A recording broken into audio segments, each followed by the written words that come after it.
Hello friends, good morning. আশা করি সবাই খুব ভালো আছো। তো আজকে আর একটা নতুন ব্লগ নিয়ে এসেছি, আর আজকে আমি দুটো রেসিপি শেয়ার করব। তো দেখতেই পাচ্ছ, এগুলো হচ্ছে এখানকার মূলো। আগে কখনো কিনিনি, এই রিসেন্টলি এগুলো কেনা শুরু করেছি। কিন্তু মূলোগুলো এত ভালো, আর মা যেভাবে মূলোটা করে এইভাবে মানে মূলোটা করলে সত্যি এক থালা ভাত এই মূলোটা দিয়ে খেয়ে নেওয়া যায়। তো ওইটাই আজকে আমি শেয়ার করব। আর এদিকে একটুখানি মুসুর ডাল হচ্ছে, তো সেই জন্য একটু পেঁয়াজ আর একটু শুকনো লঙ্কা দিয়ে মুসুর ডালটা ফোড়ন দিয়ে করা হচ্ছে। তো মুসুর ডাল, পাতলা করে মুসুর ডাল, আর আজকে হবে ভেন্ডির তরকারি। আর দেখলে আলু কাটা আছে, ভেন্ডি আলুর তরকারি, এটা অভিজিতের জন্য হবে।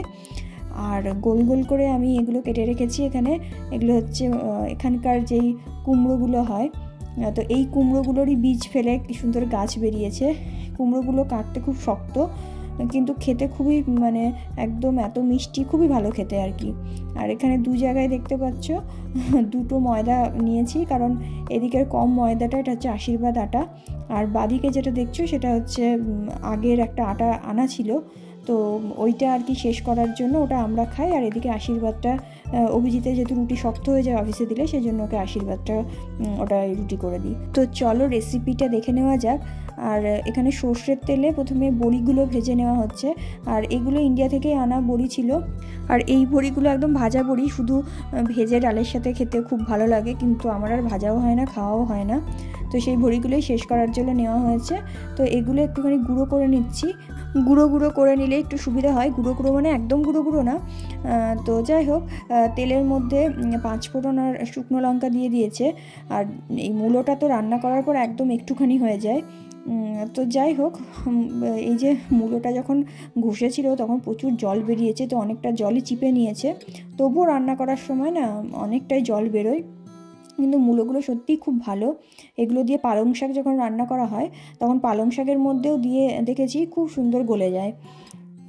তো যাই হোক, এর মধ্যে নুন, হলুদ আর একটু চিনি দিয়ে দেওয়া হয়েছিল। তারপর এটা দিয়ে অনেকটাই জল বেরিয়েছে। তো যাই হোক, জলটা শুকিয়ে নিলেই হয়ে যাবে। কিন্তু এটা রান্নার পর এতই টেস্টি হয়।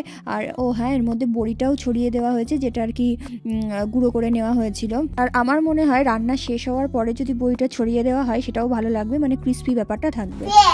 প্লেনে বসে একটা হ্যাঁ, এই নোংরা হাত নিয়ে প্লেনে উঠে প্লেন নোংরা করে দেবো। প্লেনে একটা ড্রাইভার আর একটা প্যাসেঞ্জার, আর কেউ নেই।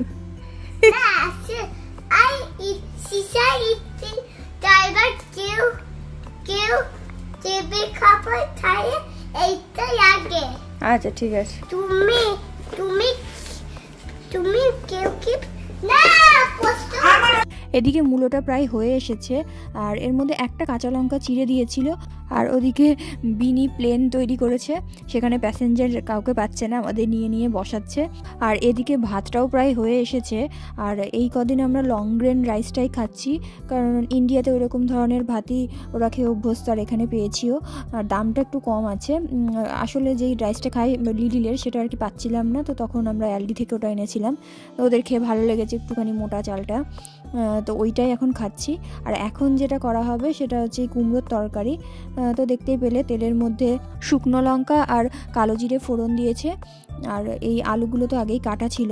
আর একটা লঙ্কা চিড়ে দেওয়া হয়েছে, কারণ এটা অভিজিৎ খাবে না, এটা আমরা খাবো। তো সবাই মিলে, বিনিও খায় এখন আমাদের সাথে বসে, সেই জন্য বেশি ঝাল দেওয়া হয় না। আর যদিও এখানে লঙ্কাগুলো থাকতে থাকতে না ঝাল কমে যায়, তো সেই জন্য একটা দুটো লঙ্কা দিলে সেরকম ঝাল হয় না।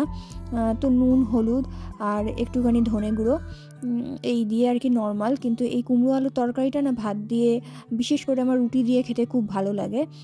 তো সেই জন্য কুমড়োটা যখন আছেই, আর সেই জন্য এশিয়ান শপে আমাদের যে দেশি কুমড়ো ওটা পাওয়া যায়, তো ওটার তো দাম বেশি নাই বলে কিনি না। আর এই কুমড়োর বীজ থেকে যে এত সুন্দর গাছ হয়ে যাবে সেটাও আমি জানতাম না।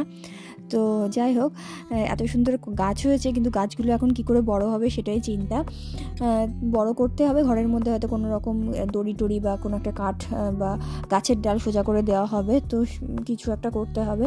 মানে গাছে কুমড়ো হয় না এখানে সেভাবে, কুমড়ো এরকম ঘরের মধ্যে তো রেখেছি। যাই হোক, কুমড়োটা কি গাছটা বা ফুলটাও যদি হয় তাহলেও খুব ভালো। আর এদিকে বিনি বেরিয়েছে খেলতে, একটু ড্যাডির সাথে একটু ফুটবল খেলতে।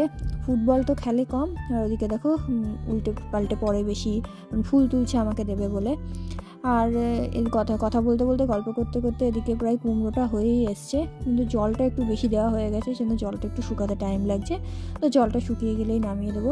তো আজকের এটাই মেনু, পাতলা মুসুর ডাল, আর এদিকে এটা হয়েও গেছে। তো আজকের এটাই মেনু, মুসুর ডাল আর আলু আর কুমড়ো দিয়ে এই তরকারিটা, আর মূলোটা যেটা তোমাদের সাথে শেয়ার করলাম, আর হচ্ছে আলু ভেন্ডির তরকারি, ওটা অভিজিতের জন্য। কিন্তু এখন একটু একটু করে একটা করে অনেকটাই হয়ে যায়, কারণ যেহেতু আমরা 4 জন আছি, তো একবেলায় রান্না হয়, যেটা দুবেলা হয়ে যায়, অনেক সময় বেশি থাকলে পরের দিনও হয়ে যায়। আর এদিকে দেখো রসুন ছাড়াতে বিনিও হেল্প করতে চলে এসছে, 3 জন মানুষ রসুন ছাড়ানোর। রসুনগুলো এখন থেকে ছাড়িয়ে রাখছি, কারণ সামনে বিনির বার্থডে আসছে, তো রান্না বান্না করার সময় এইগুলো ছাড়িয়ে রাখলে খুব সুবিধা হয়। আর এই তো, এই ব্লগটা এখানেই শেষ করছি, আবার নতুন কোনো ব্লগ নিয়ে চলে আসবো। আর ভালো লাগলে অবশ্যই আমার চ্যানেলটা সাবস্ক্রাইব করে দিও। আজকের মতো টাটা।